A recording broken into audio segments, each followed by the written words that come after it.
नमस्कार प्रणाम स्वागत है अपने सबके मिथिला 24/7 पर। हम अनिल झा उपस्थित छी आज एक विशेष खबर के संग। और अपने बता दी जे कोनो भी मजदूर वर्ग के जतेक भी व्यक्ति छी, अगर बिहार से बाहर अपने फसल छी मजदूर वर्ग के, हुनका सबके बिहार वापसी के लेल एक विशेष हेल्पलाइन नंबर जारी भेल हँ, जे आपदा प्रबंधन विभाग के कंट्रोल रूम के नंबर जारी कयल गेल अछि, जे पर अपने सब कॉल कए कऽ एकर जानकारी प्राप्त कऽ सकै छी। बिहार के जे लोग सब लॉकडाउन के चलते बाहर फंसल छथि, जे मजदूर वर्ग के लोग सब काम काज करे के लेल बाहर गेल छलथि, आन राज्य सब गेल छलथि, हुनका सबके लेल एकटा राहत के खबर अछि, जे अपने बिहार वापसी कऽ सकै छी।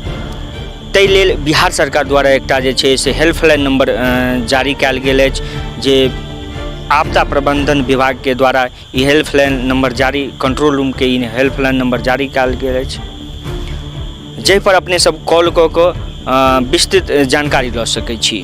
संगे जे एकटा स्थानीय आयुक्त के कार्यालय बिहार भवन दिल्ली के जे छै हेल्पलाइन नंबर सेहो जारी कयल गेल अछि, जाहि पर अपने सब कॉल कए कऽ जानकारी प्राप्त कऽ सकै छी।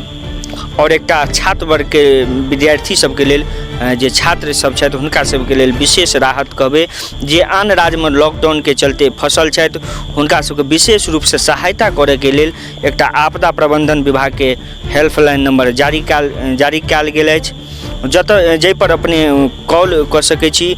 और कोनो भी सहायता अगर अपने सब तक नहीं पहुँचैत हुआ तो एहि पर कॉल कए कऽ सहायता मांग सकै छी।